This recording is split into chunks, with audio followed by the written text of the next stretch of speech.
While I wasn't recording, I just realized that I have some wrong variable names here. I named this map tile width and map tile height, but I can definitely see in my comment here, right here, initial tile map width, initial tile map height, right, width and height. So I here for initial sizes of the canvas, and this should be I something or other for the initial sizes of the tile map. So what I'm going to do is I'm going to correct that really quick, so I can see where it's gone wrong. And then also if I search for it, those are the only places it shows up. I'm going to take this because I know it used to be a variable name, so I'm going to take that and look for it just in case it's like in code somewhere, and it's not.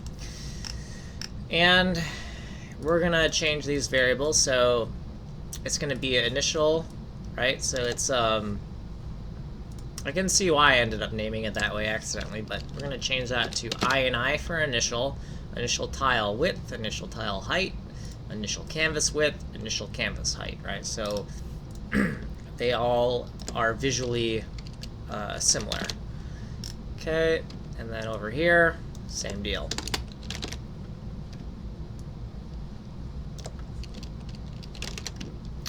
I don't really like changing multiple things at the same, right? Because we're in the middle of refactoring the global object, and I just made another change.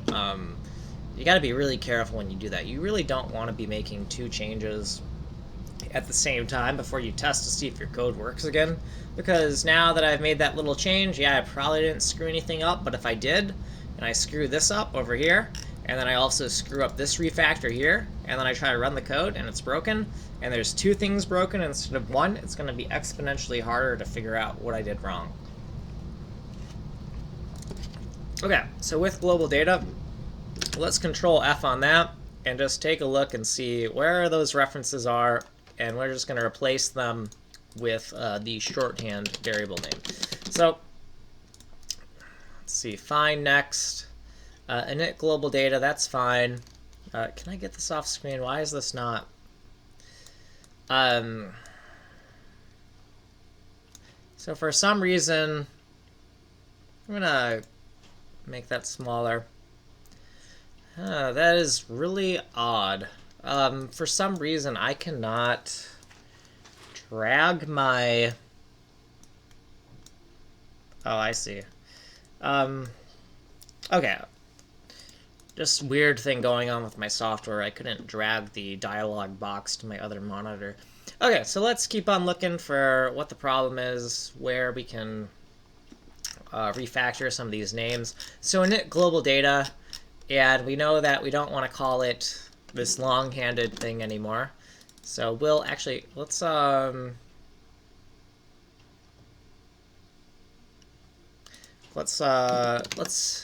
only highlight this one right now. And anywhere where you see that, we're just going to call it glodat like that. And so right here, we're also going to change that. Let me move up so you can kind of see where I'm typing. Okay, and let's keep on searching. Okay, and so there's a problem over here. So call that global data dot global event. And yep, that's correct. And okay, and then over here, it's going to be global data like that. And then down here is tile map canvas. Okay, so these, let me think about that. I believe these we're going to put in global objects. Tile map, canvas adapter. Canvas adapter is a class. Actually, this one might go in global objects, and this one probably stays in global data. Let's keep on refactoring and see what if the same problem shows up. It should. We haven't fixed anything yet. We're just kind of cleaning things up a bit as we get to fixing it. Okay. let's take a look at, let's refresh this. That is not what I expected. I did not expect that to fix everything. And that concerns me.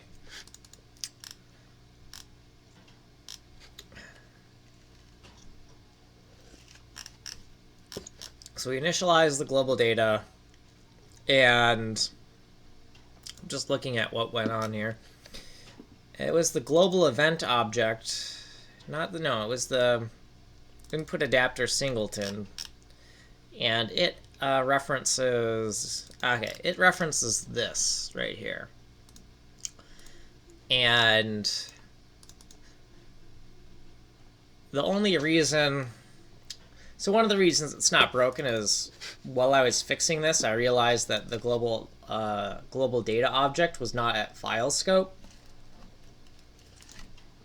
which is why this is fixed, why this line is not giving us an error anymore. But we still have what I would consider kind of a problem, because this function right here, this constructor, is being called when it's initializing global data. So the only reason that this happens to work is because that global event object that's added on to global data, it's right here. It just happens to have been constructed before this. And yes, initialization order is important and you should consider it, but that just makes me kind of uncomfortable. I think we need to move certain things that are more object-like. And when I say object, like when I say object here, when I say object, I mean something that has both code and functions. So these right here, like this object here, I would more consider this a struct, right? So this is plain old data, or data. It has no methods in it. So this is just data, whereas a class is more of an object. Object is a word that has been so overloaded that it's so generic that it can, you use the word object, it's like, what the hell do you mean? Which kind of makes me wonder if I should, be using this variable name. And I know that when I say object, I mean something that has like functions and data in it. So, I'm just going to make a little note in my, over here on the right side of my screen. So global object, global objects container. I'm going to have a little note. See, I'm going to just have an extended note here. And then GLO OBJ dash more.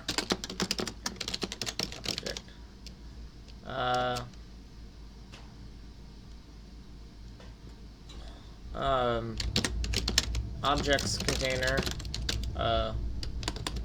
global container,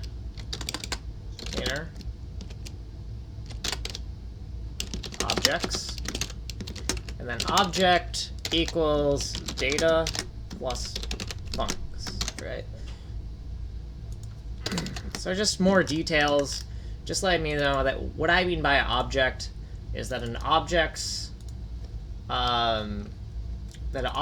is data plus functions in my terminology here, because object is a very ambiguous word, so I just want to be very clear that when I am referring to objects here, I mean something that has a mix of functions and data in it. So with that, let's move over some of these. Let's take the canvas adapter, and yeah, so these guys that are actually objects, and then tile map. I believe that might just be data, but let's take a look at that. So let's look at create tile map really quick. I believe it's just a structure full of data. So create tile map, and we see it has a uint a array, and it has a width and a height, and it has a number of components. Okay, so the tile map is definitely just plain old data, so it still belongs in data. Let's global data. So we'll make another section. It actually should be, since it's going to be initialized after the global data, we should make the section down here. And it'll be GO for global objects. Object equals data plus funcs. And then below, right? So just a little note that when I say object, what do I mean by object, right?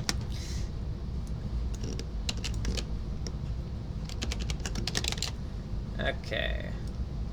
Then we'll take that and we'll paste it. We'll flip this around and we'll make a note that it is above. And we want to keep the same naming convention, so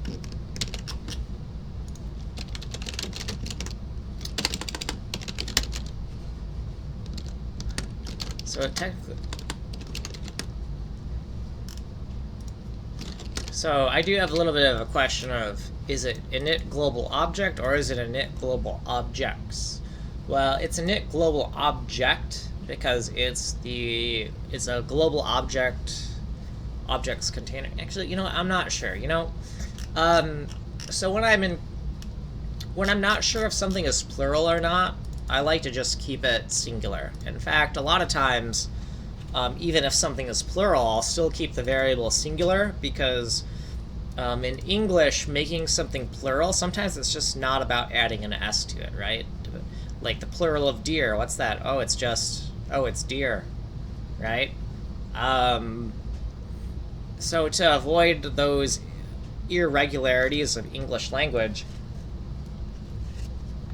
I try to just make everything singular, and then if it has more than one thing in it, I might call it like array, right?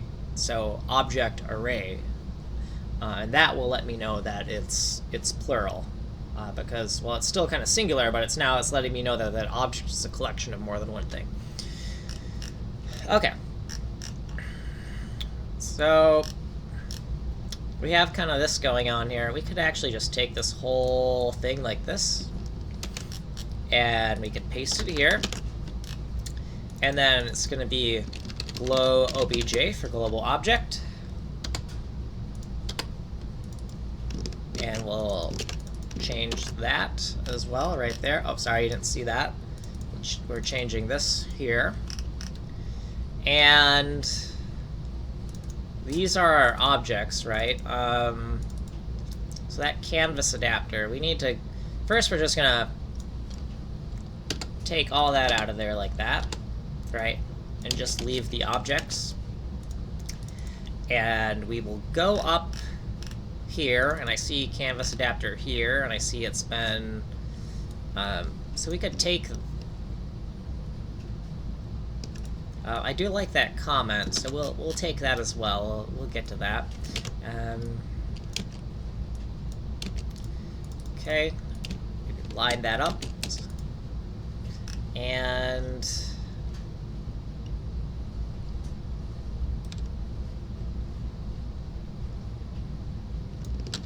we don't need a function that lets us know what that stands for anymore, right? Because new canvas adapter and this. So we already know what the abbreviation stands for, so we don't need a comment for that anymore.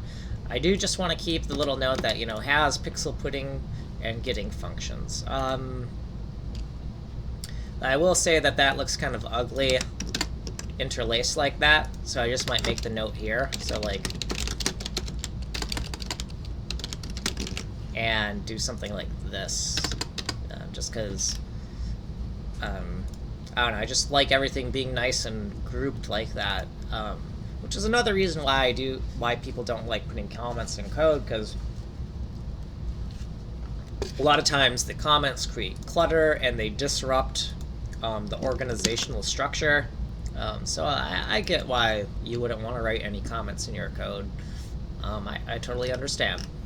Okay, so with that, with these three, let's control 0.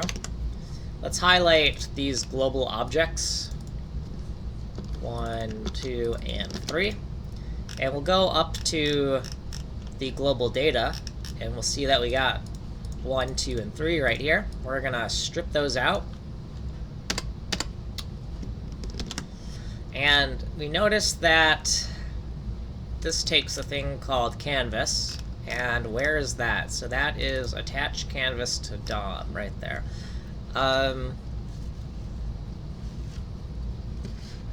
So the canvas is a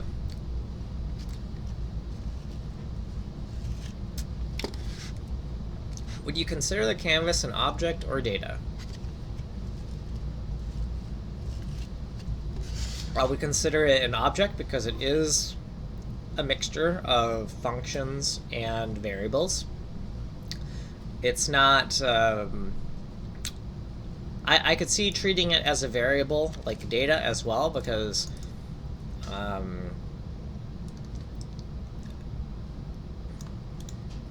I didn't write it, but it makes... So it's kind of like built in, but I would definitely consider this to be an object, right? It mixes function. The canvas has functions and data mixed into it. So canvas is definitely an object, and also now that it's moved here, we have these references here. So now we can use it. And if we look at this canvas and where it's referenced, it's not actually referenced anywhere in the initialization of our global data. Now, because we have moved things around, I see this initial canvas width and initial canvas height, right? We need to pull those out of the global data object, and check that out. They're right here. So I'm gonna clear my highlighting for a second, and we'll highlight these. So here's the variables I need, and we can see that they're right here, and they are in global data. So we'll just take this, and we'll prefix it with global data. And right, we have that strict rule of the order that we initialize those categories of data. So this is okay to access global data because this is global object. And so now we've kind of created these broad categories of things that are initialized in a certain order, right? We've made initialization order more coarse, right?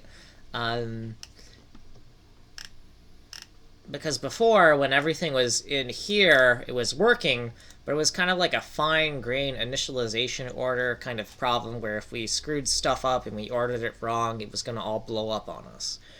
Whereas now, for the most part, as long as we stick to initializing this, and this order, we don't have to worry about the particulars of how anything is ordered in here, how anything is ordered in here, or how anything is ordered in here. So we've simplified the initialization order greatly. In other languages or in frameworks, they have a thing called the dependency injection, which is it can be helpful, but I don't know. I like to know the exact order my code is going to execute in, and with dependency injection, the execution order of your code is going to be changing all the time, depending on how that dependency graph is altered as you add more and more code. So dependency injection for me seems a little bit too complicated. I did write my own dependency injection library before that creates a dependency graph and then figures out what order to initialize everything in, and it actually worked.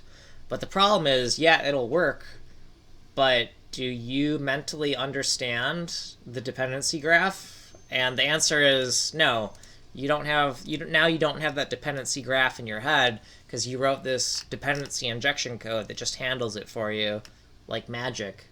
But maybe it would be important to have that dependency graph in your head, right? Because instead of dependency injection, we can just rigidly structure our code and have some very strict rules about how we do things, and then we don't have to worry about problems with dependency, and then we don't have to add fancy, complicated dependency injection code because we have a very disciplined way of putting together our code.